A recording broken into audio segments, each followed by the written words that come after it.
আর সব থেকে বড় খারাপ লাগছে আজকে সোশ্যাল মিডিয়ায় দেখছি অনেকেই এই আন্দোলন করছে যে আমি কি কাপড় পরবো, আমি কতটুকু কাপড় পরবো, আমি কেমন সেজে থাকবো, আমি কি খাবো, কি পরবো, এটা কেউ কেন বলবে, কে কেন দেখবে, ইত্যাদি ইত্যাদি। আচ্ছা বলেন তো, বিড়ালের সামনে যদি তাকে শুকটি রেখে দিয়ে, দুধের হাঁড়ি রেখে দিয়ে বলেন এই বিড়াল তুই শুকটি খাবি না, দুধের হাঁড়িতে মুখ দিবি না, এটা কি বুদ্ধিসম্পন্ন মানুষের কাজ হবে? আপনি একটা চারা গাছ রোপণ করেছেন, খুব সুন্দর তার অঙ্কুর হয়েছে, পাতাগুলো গজিয়েছে, আপনার বাড়িতে খাসি ছাগলটা আছে বা বকরিটা আছে, আপনি তাকে ছেড়ে দিয়ে বলছেন খবরদার ওই ছাগল, ওই বকরি তুমি ওই গাছে হাত দেবে না, গাছে মুখ দেবে না। এটা বুদ্ধিসম্পন্ন মানুষের কাজ? আশ্চর্য কথা। কি বোঝাতে চাচ্ছেন, কি বলতে চাচ্ছেন আপনারা? এভাবে করে আজকে এই সমস্যা তৈরি করা হচ্ছে। যেমন শিক্ষক তেমন ছাত্রছাত্রী। এই শিক্ষক ছিলেন মুহাম্মদুর রাসূলুল্লাহ সাল্লাল্লাহু আলাইহি সাল্লাম। তিনি সারা পৃথিবীর মানুষের শিক্ষক। তিনি নারীদেরকে শিক্ষা দিয়েছেন, তিনি পুরুষদেরকে শিক্ষা দিয়েছেন। তিনি কিভাবে নারীদেরকে শিক্ষা দিয়েছেন, কিভাবে পুরুষদেরকে শিক্ষা দিয়েছেন আমরা জানি না? আল্লাহু আকবার, সুবহানাল্লাহ। মুহাম্মদুর রাসূলুল্লাহ সাল্লাল্লাহু আলাইহি সাল্লাম তিনি নিজে বলেছেন, আল্লাহ কোরআন মাজিদে বলেছেন যে একজন নারী এবং একজন পুরুষ কিভাবে থাকবে। ওয়াকুল্লিল মুমিনাতি ইয়াগুদুনা মিন আবসারিহিন্না ওয়া ইয়াহফাজনা ফুরুজাহুন্না ওয়া লা ইউবদিনা যিনাতাহুন্না ইল্লা মা যাহরা মিনহা। আবার মুমিন পুরুষদেরকেও বলা হয়েছে তোমরা তোমাদের চক্ষুকে অবনত করে রাখবে, নিচু করে রাখবে, তোমরা তোমাদের চোখকে সামলে রাখবে। নারীদেরকে বলা হয়েছে তোমরা তোমাদের চোখকে সামলে রাখবে, তোমাদের সৌন্দর্যের বহিঃপ্রকাশ করবে না। কারণ একটা নারীর সৌন্দর্য একটা পুরুষের কাছে কি আকর্ষণীয়, আল্লাহ এইভাবে বানিয়েছেন। একটা পুরুষ যখন একটা নারীকে দেখবে তার ভিতরে আকাঙ্ক্ষা জাগবে, কামনা জাগবে, এটাই স্বাভাবিক। এই জন্য তো আল্লাহ রাব্বুল আলামিন তাকে সেফটির ব্যবস্থা করতে বলেছে যে তুমি তোমার শরীরকে, তোমার জিনাত, তোমার সৌন্দর্যকে তুমি অবনত করে রাখবে, ঢেকে রাখবে। কিন্তু এখন আজকে দেখেন কি অবস্থা। আর দ্বিতীয় হচ্ছে সোশ্যাল মিডিয়া। এই যে সোশ্যাল মিডিয়াতে আজকে স্বাধীনতার নামে বেহায়াপনার যে সাইলাব শুরু হয়েছে। আজকে একজন নারী সে একটা ছোট পোশাক পরে সে রিল বানাচ্ছে, নগ্ন পোশাক পরে রিল বানাচ্ছে। সেই রিল আজকে কি হচ্ছে, সোশ্যাল মিডিয়াতে ছেড়ে দিচ্ছে। সে তার শারীরিক অঙ্গিভঙ্গিগুলোকে এমনভাবে প্রদর্শন করছে, আজকে যুবক যখন এই অ্যান্ড্রয়েড ফোনটা হাতে নিচ্ছে তার ব্রেনকে কন্ট্রোল করতে পারে না। কোনোদিন সম্ভব নয় কন্ট্রোল করা। কী করে সম্ভব করবে? তার কারণ সে তো আগুন লাগিয়ে দিচ্ছে। আজকে পেট্রোল আর আগুন পাশাপাশি নিয়ে এসে বলছে যে খবরদার আগুন তুই পেট্রোলকে জ্বালিয়ে দিও না, আগুন তুই পেট্রোলকে জ্বালিয়ে দিও না। অথচ পাশাপাশি নিয়ে গিয়ে আপনি রাখছেন, ও তো 1 কিলোমিটার থেকে আকর্ষণ করে নিয়ে আগুন ধরিয়ে দেবে। আপনি কি বলতে চাচ্ছেন?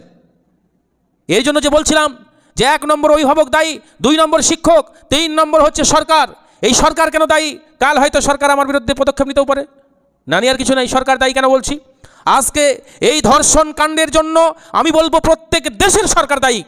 যেই দেশে ধর্ষণ হয় সেই দেশের সরকার দায়ী। আপনি বলছেন কেন সরকার দায়ী? আচ্ছা, সরকারের যে ক্ষমতা আছে সেই ক্ষমতা আমার আপনার আছে কি? নেই। আজকে সরকার যখন একটা দেশে কোনো বিশৃঙ্খলা দেখা দেয়, সমস্যা হয়, এই যেমন কয়েকদিন আগেই যখন হাসিনাকে নিয়ে তোলপাড় চলছিল বাংলাদেশে, কয়েকদিন নেটকে বন্ধ করে দিয়েছিল, দেয়নি? ইন্টারনেট বন্ধ করে দিয়েছিল না? তার মানে তার পাওয়ার আছে, ইন্টারনেট বন্ধ করার ক্ষমতা আছে, সে বন্ধ করে দিয়েছে। ঠিক নাকি ভুল? আমাদের ভারতবর্ষেও এরকম অনেক ক্ষেত্রে হয়েছে, পশ্চিমবাংলাতেও হয়েছে অনেক দিন এরকম ঘটনা। যখন কোনো সমস্যা হয়েছে সেই সমস্যা সোশ্যাল মিডিয়ায় ছড়িয়ে গেলে আরও উত্তেজনার সৃষ্টি হবে বলে তখন দেখা গেছে ইন্টারনেটকে বন্ধ করে দেওয়া হয়েছে। যেখান থেকে যুবকদের উত্তেজিত করছে, যৌন চাহিদা জাগিয়ে দিচ্ছে, কামনা বাসনা জাগিয়ে দিয়ে ধর্ষণের মতো নেক্কারজনক কাণ্ড ঘটাচ্ছে। আচ্ছা বলেন তো, সোশ্যাল মিডিয়া থেকে সরকার চেষ্টা করলে, ইচ্ছা করলে এই ধরনের নোংরামিগুলো তুলে দিতে পারে না? পারে না? আজকে ব্লু ফিল্মের রঙিন পর্দায় যুবকরা সারা রাত্রি কাটায়, ফজর পর্যন্ত কাটিয়ে দেয়। সরকার যদি ইচ্ছা করে এই নোংরা বেহায়াপনা ওয়েবসাইটগুলোকে গোটা পশ্চিমবাংলা ভারতবর্ষের বুক থেকে উৎখাত করতে পারে না? নিমেষের মধ্যে 1 মিনিট সময় লাগবে না, গোটা ভারতবর্ষের বুকে যত ইন্টারনেটের মধ্যে এই নোংরামি অশ্লীলতা আছে এই সবগুলোকে কি করতে পারে? 1 মিনিট সময় লাগবে না, 1 মিনিটের ভিতরে সব উড়িয়ে দিতে পারে, বন্ধ করে দিতে পারে। এগুলো যুবকরা দেখছে, দেখে দেখে তাদের মানসিক যে বিকৃতি ঘটছে, সেই বিকৃতি ঘটার কারণ হচ্ছে এই সোশ্যাল মিডিয়া। আর এই সোশ্যাল মিডিয়া তারা বসে বসে মিলিয়ন মিলিয়ন তারা ইনকাম করছে। আর তাদের ইনকামের জন্য সরকারকে ট্যাক্স দিচ্ছে, সরকার সেখান থেকে ট্যাক্স পাচ্ছে, তার সেখানে মুনাফা হচ্ছে, তার সেখানে লাভ হচ্ছে। আর সেই লাভ হওয়ার কারণে সে এটাকে বন্ধ করবে না, তাতে সে যুব সমাজ অসাতলে গেলেই বাকি, ধ্বংস হলেই বাকি। এরকম ঘটনা ঘটবে। এই সরকার ওর বিরুদ্ধে রাজনীতি করবে, ও সরকার ওর বিরুদ্ধে রাজনীতি করবে, কেউ দায় নেবে না নিজের গায়ে। কেউ দায় নেবে? কেউ দায় নেবে না। কিছুদিন আগে যখন হাতরাস কাণ্ড ঘটেছে, আসিফা কাণ্ড ঘটেছে, যখন বিলকিস বানুর ঘটনা ঘটেছে, তখন কোনো প্রতিবাদ দেখেছেন? বিলকিস বানুর যারা আসামি তাদেরকে তো ফুলের মালা দিয়ে বরণ করা হয়েছে, দেখেন নাই? ফুলের মালা দিয়ে যখন জেল থেকে বেরাচ্ছে তখন তাদেরকে বরণ করা হচ্ছে। যারা বরণ করলো আজকে তারা পশ্চিমবাংলায় সাধু সন্ন্যাসী, তারা ফেরেস্তা, তারা বলছে আমরা ধোয়া তুলসীর পাতা, আমরা মেয়েদের এই স্বাধীনতা দিতে চাই, আমরা এই আইন দিতে চাই, ইত্যাদি ইত্যাদি। তারা খুব সংগ্রাম করছে। আসলে এগুলো রাজনীতি ফায়দা লুটার একটা কৌশল। যদি আল্লাহ রাসূল সাল্লাল্লাহু আলাইহি সাল্লামের কথাগুলো সরকাররা মেনে নিত, আল্লাহ রাব্বুল আলামিন নবী বলেননি যে 7 শ্রেণীর মানুষকে যেদিন কোনো ছায়া থাকবে না সেদিনকে আল্লাহ রাব্বুল আলামিন 7 শ্রেণীর মানুষকে আরশের নিচে তার ছায়া দান করবেন। তার ভিতরে একটা হচ্ছে ইমামুল আদিলুন, ন্যায়পরায়ণ বিচারক, বাদশাহ, শাসক, যে ন্যায় বিচার করে সেই শাসককে আল্লাহ রাব্বুল আলামিন তার আরশের ছায়া দান করবেন। আজকে এই ন্যায় শাসক আছে? আছে গো? নেই। আজকে আল্লাহ রাব্বুল আলামিন নবী বলেছেন যে ওই যুবককে যেদিন কোনো আরশের ছায়া ছাড়া ছায়া থাকবে না সেদিনকে আল্লাহ ওই যুবককে আরশের ছায়া দান করবেন। কে? ওয়াশাবুন নাশাবি ফি ইবাদাতিল্লাহ, ওই যুবককে, যে যুবক তার যৌবনকালটা আল্লাহর রাস্তায় ইবাদতের মধ্যে কাটিয়েছে, ওই যুবককে আল্লাহ রাব্বুল আলামিন কী করবেন? আরশের ছায়া দান করবেন। আজকে যুবকরা এই বয়সে ইবাদত করে না, আল্লাহর রাস্তায় থাকে না। কখন ইবাদত করে?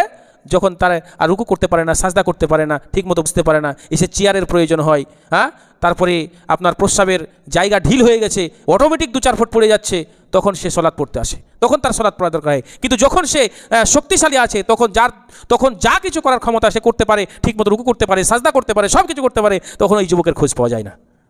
সম্মানিত সুধী, বলছিলাম যে সরকারের কথা। আজকে সরকার ইসলামী যে ল, ইসলামী যে আইন, ইসলামের কথা বললেই তো আমরা আবার সন্ত্রাস, ইসলামী লয়ের কথা বললে আমরা সন্ত্রাস হয়ে যাই।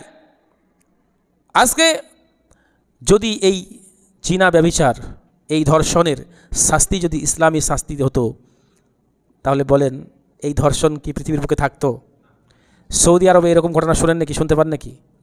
ভারতবর্ষে একটা চ্যানেল আছে, দেখবেন খুব লাফায়, ওই দৌড়ে চলে যায়, ওই দৌড় মেরে চলে যায়, ওই দৌড় মেরে চলে যায়, লাফালাফি করে, দেখেন না একটা চ্যানেল আছে না, খুব লাফালাফি করে। আর দেখবেন আজকেই নিউজ দেখছিলাম যে এত লাফাচ্ছিল আফগানিস্তানকে নিয়ে, হ্যাঁ, যে আফগানিস্তান এই হচ্ছে, ওই হচ্ছে, এই করেছে ইত্যাদি ইত্যাদি ইত্যাদি। তো ওর নিজের দেশে কী হয় ও খোঁজ রাখে না। কদিন বাংলাদেশকে নিয়ে খুব করলো, হ্যাঁ, ডক্টর ইউনূস কী করতে পারবে, অমুক করবে তমুক করবে, খুব লাফালাফি করলো। এখন আফগানিস্তানকে নিয়ে দেখছি আজকে করছিল। আমি তাদেরকে প্রশ্ন করতে চাই, যদি আপনি এক বাপের বেটা হবেন, যদি আপনার প্রকৃতপক্ষে নৈতিকতা থাকে, তাহলে আপনি আমাকে একটা নিউজ বার করে দেখান যে সৌদি আরবের বুকে অমুক জায়গাতে এই ধর্ষণ কাণ্ড হয়েছে, আর সেই ধর্ষণ কাণ্ড হওয়ার পরে তার বিচার হয়নি। দেখান, এমনিতেও হয়নি, বিরল, পাওয়া যায় না, ব্যতিক্রম। যদিও হয়েছে, এরকম ঘটনা ধরা পড়ে গেছে, সাক্ষী প্রমাণিত হয়েছে, তো জনসম্মুখে কী করা হয়েছে? তাকে রজব করা হয়েছে, কতল করা হয়েছে, দ্বিতীয় কারো সাহস হয় না কো আর এইরকম ঘটনা ঘটানোর। আর আজকে আমাদের দেশে কি হয়, যদি এক পার্টির লোক করে তো আরেক পার্টির লোক খুব তখন একবারে বিচার করার জন্য ব্যস্ত, আর এ পার্টির লোক তখন তাকে বাঁচানোর লেগে ব্যস্ত। আর ওই পার্টির যদি হয় তো এ পার্টি বিচার করার জন্য ব্যস্ত, আর ও তখন তাকে বাঁচানোর জন্য ব্যস্ত। আজকে যদি এই জায়গায় ইসলামী শাসন থাকতো, ইসলামী ল থাকতো, এই কোরআনের বিধানকে যদি চালু করে দেওয়া হতো যে একজন ব্যভিচারীর শাস্তি, একজন জিনাকারীর শাস্তি, যে ব্যভিচার করেছে, আরে ধর্ষণ তো দূরের কথা, যদি কেউ তাদের ইচ্ছাতে, নিজে ইচ্ছাকৃতভাবে, একে অপরের সম্মতিতেও যদি বিবাহিত কোনো নারী পুরুষ এই কুকর্ম করে, তো ইসলামী বিধান হচ্ছে তাকে মাজা পর্যন্ত মাটির নিচে পুঁতে দিয়ে জনসম্মুখে চারিদিকে ঢেল পাথর মেরে মেরে ছুড়ে দিয়ে তাকে দুনিয়ার বুক থেকে বিদায় করে দেওয়া। বলেন এই ইতিহাস যদি কায়েম করা হয় পশ্চিমবাংলার বুকে, এই ইতিহাস যদি কায়েম করা হয় ভারতবর্ষের বুকে, দ্বিতীয় কেউ আর ব্যভিচার করার সাহস পাবে?